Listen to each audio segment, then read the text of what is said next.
Good morning students.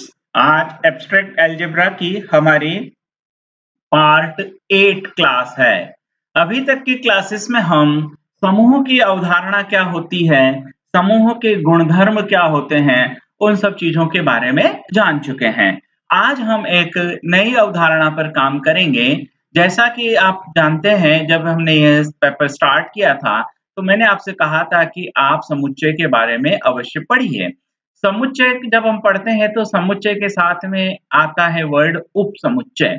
यानी जब हम सेट थ्योरी पढ़ते हैं तो सेट के साथ में एक कॉन्सेप्ट आता है और वो कॉन्सेप्ट होता है सबसेट का। तो उसी तरह जब हम ग्रुप पढ़ते हैं तो ग्रुप के साथ में एक आ जाता है आपका सब ग्रुप। तो जब तक आपको सेट पता नहीं है तब तक आप सबसेट के बारे में बात नहीं कर सकते हैं, और जब तक आपको ग्रुप पता नहीं होगा आप सब ग्रुप के बारे में भी बात नहीं कर सकते। तो आज हम उपसमूह के बारे में पढ़ने वाले हैं।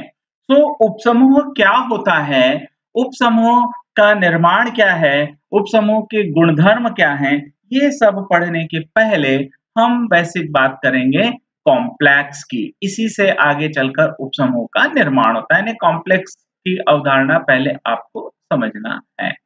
तो हम स्टार्ट करते हैं जी से। सपोज करें G binary operation is a group, है ना। ये हमारे पास एक समूह है, इज अ ग्रुप। अब अगर ये ग्रुप है तो डेफिनेट इसके अंदर कुछ एलिमेंट्स और आइडेंटिटी और सारी चीजें होंगी। अब हम एक और चीज मानते हैं कि let H a subset of G, और साथ में हम H को क्या कह रहे हैं कि H जो है वो कैसा है, नॉन एम्पटी है। तो H एक नॉन एम्पटी सबसेट है किसका, G का। तो यह कॉम्प्लेक्स होगा या नहीं होगा, ये चीजें हमको पढ़ना है, ये हमें समझना है। तो इसको अब हम कॉम्प्लेक्स कब कहते हैं, तो सपोज करो हमारे पास for all values A and B belongs हो, है ना, फॉर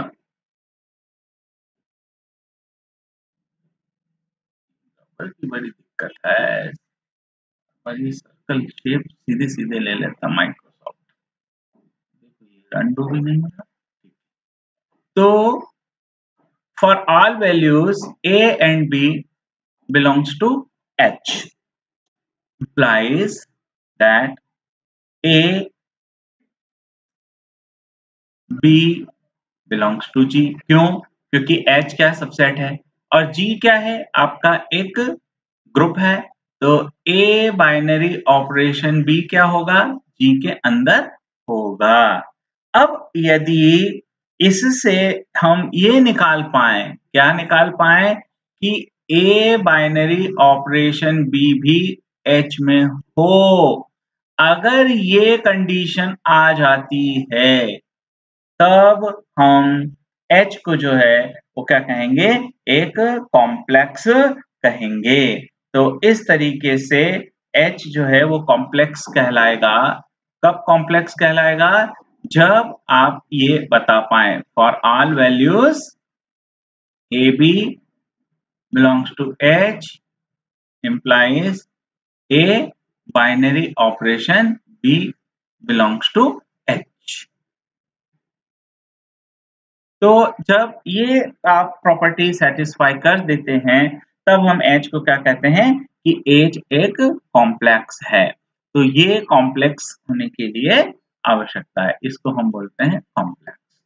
और इसी के आधार पर हम जो है उपसमूह को परिभाषित करेंगे।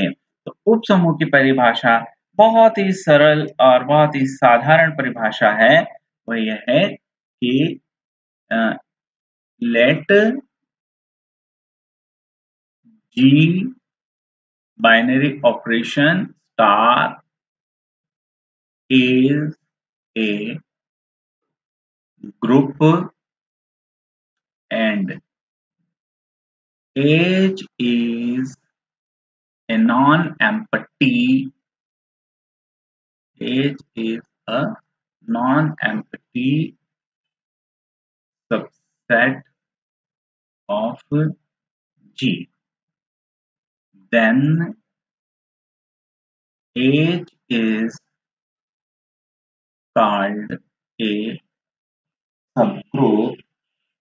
H is called a subgroup if H is itself a group, है ना। ये क्या हो गया आपकी, ये परिभाषा हो गई, है ना। तो ये परिभाषा आपको हमेशा याद रखनी है। तो ये परिभाषा आप क्या कह रही है ना, कि यदि एक मिनट,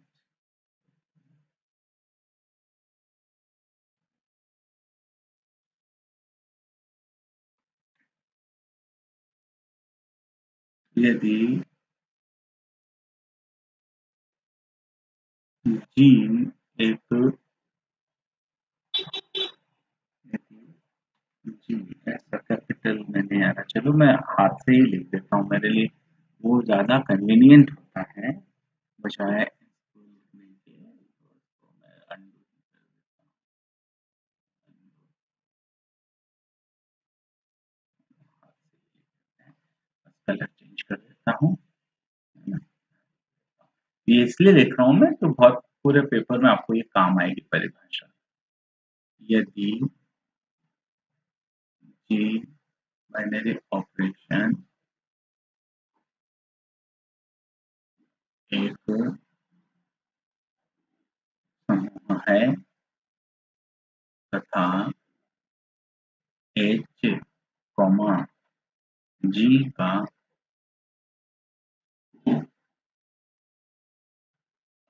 अरिक्त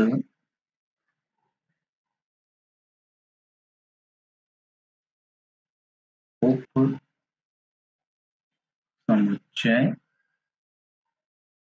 है, तो H एक उप समूह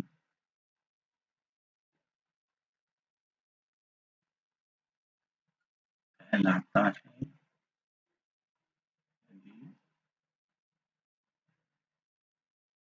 H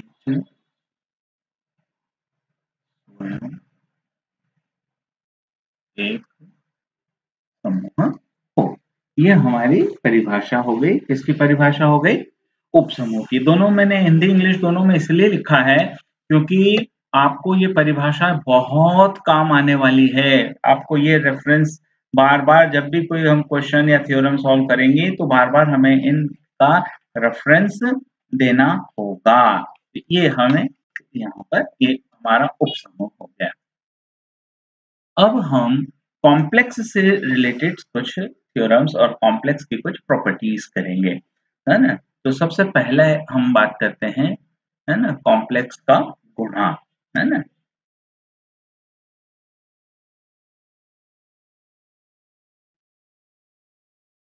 कॉम्प्लेक्सों का गुणा, यानी दो कॉम्प्लेक्स का गुणा कैसे होता है। Multiplication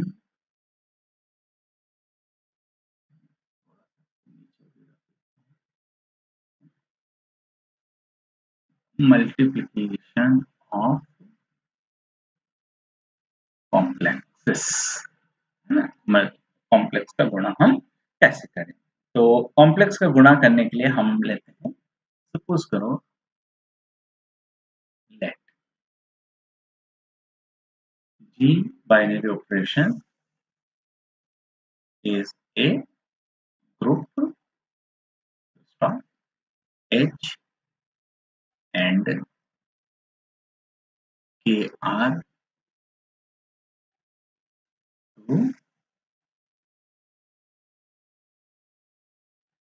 complexes. H और K क्या है हमारे पास? दो कॉम्प्लेक्स है। कॉम्प्लेक्स क्या होते हैं ऑलरेडी अभी मैं आपको बता चुका हूं। तो उसी के आधार पे तो जब हम दो कॉम्प्लेक्स का गुणा करेंगे तो दो कॉम्प्लेक्स का गुणा इस तरीके से डिफाइन किया जाए एच के इक्वल टू एच के x belongs to G and such that x equal to h k and or small h is member of capital H and small k is member of capital K. ये जो है ये आपका क्या हो रहा है कॉम्प्लेक्स के मल्टीप्लिकेशन का इस तरीके से किया जाता है। तो यहाँ से क्लियर होना चाहिए आपको। देखो क्या क्लियर होना चाहिए कि यदि हमारे पास h में एक मेंबर है स्मॉल h, k में एक मेंबर है स्मॉल k, तो यदि हम इन दोनों के एलिमेंट्स का आपस में मल्टीप्लाई करेंगे मल्टीप्लिकेशंस करेंगे तो we will get another element x और x कहाँ पर होगा तो x बिलोंग करेगा G में। तो इस तरीके से G के अवयव जो हैं वो h और k के मल्टीप्लिकेशन से प्राप्त किए जा सकते हैं। तो ये हमारा इसका कॉम्प्लेक्स का हमने मल्टीप्लाई किया। अभी जो कॉम्प्लेक्स का मल्टीप्लाई जो होता है ना ये एसोसिएटिविटी को फॉलो करता है। इसको फॉलो करता है साहचर्यता को। यानी इनका जो गुणा है वो एसोसिएटिव है ना साहचर्य होता है। किनका गुणा दो कॉम्प्लेक्स का गुणा है ना। हम यहाँ लिख भी देते हैं कॉम्प्लेक्सों का गुणा साहचर्य होता है ना। अब ये कॉम्प्लेक्सों का गुणा साहचर्य होता है तो अब आप यहाँ पर देखें कैसे होगा। तो मान लेते हैं हमारे पास तीन कॉम्प्लेक्स हम लेते हैं। कितने तीन कॉम्प्लेक्स क्योंकि साहचर्य तो तीन तो आपको निकालने पड़ेंगे। तो let G binary operation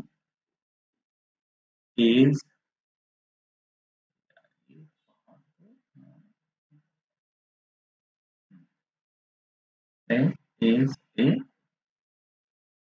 group H, K and L are three complexes of G। ये G के तीन कॉम्प्लेक्सेस हैं। तो अब अगर ये तीन कॉम्प्लेक्सेस हैं तो जैसे हमने अभी कॉम्प्लेक्स का मल्टीप्लिकेशन आपको स्क्रीन पे दिख ही रहा है ना। तो ऐसे हम यहाँ पर क्या करते हैं तीन अलग अलग मेंबर्स ले लेते हैं। हम लेते हैं H किसमें कैपिटल H में, K हम ले लेते हैं कैपिटल K में और L हम ले लेते हैं कैपिटल L में। तो अब हम यहाँ पर इसको लें तो आप देखो कि H K L अगर हम लें है ना तो H K और इसका हम लें L तो H K L तो कॉम्प्लेक्स के मल्टीप्लिकेशन की डेफिनेशन से किसको बिलोंग करेगा H K L इसको बिलोंग करेगा ही है ना। अब ये इसको बिलोंग कर रहा है।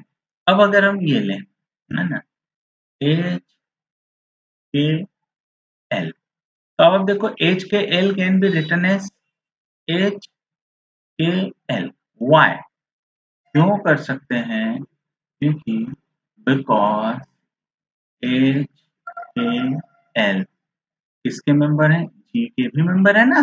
क्यों मेंबर है क्योंकि कॉम्प्लेक्स की डेफिनेशन से H सबसेट क्या है आपका G। तो H किसका मेंबर है G का। इसी तरह से K belongs to capital K subset किसका है आपका G। L बिलोंग्स किस में है L में किसका सबसेट है G का।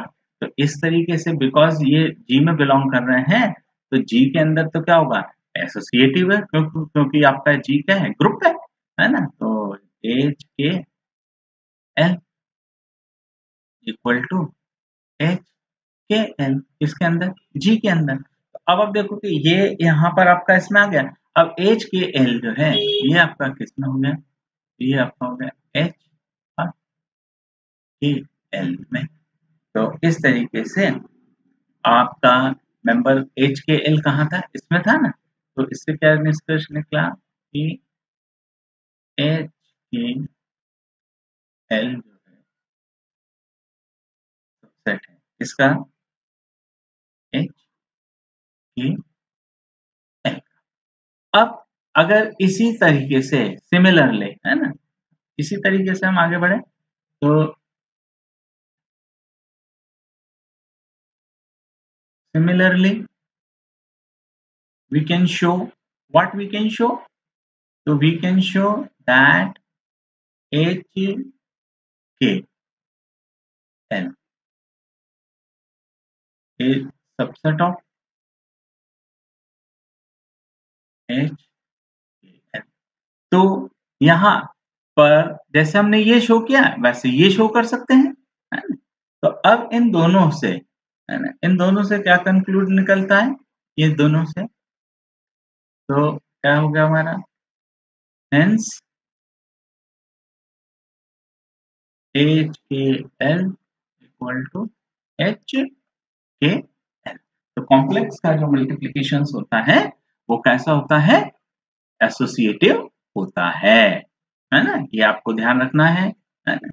अब अगली क्लास में हम पढ़ेंगे इनवर्स ऑफ द कॉम्प्लेक्स, है ना। नेक्स्ट क्लास जो हम पढ़ेंगे वो क्या पढ़ेंगे, कॉम्प्लेक्स का प्रतिलोम, कॉम्प्लेक्स का प्रतिलोम अगली जो क्लास होगी हमारी, है ना, ये हमारा नेक्स्ट क्लास में, है ना, अगली कक्षा में। तो अगली कक्षा देखना न भूलें, और यदि अभी तक आपने मेरा चैनल सब्सक्राइब नहीं किया है तो please subscribe my channel, share it, like it, और कमेंट्स में अपनी प्रॉब्लम जरूर लिखें ताकि आपकी कोई भी प्रॉब्लम्स अगर हो तो मैं उसे सॉल्व कर सकूं। Thank you for watching me on YouTube।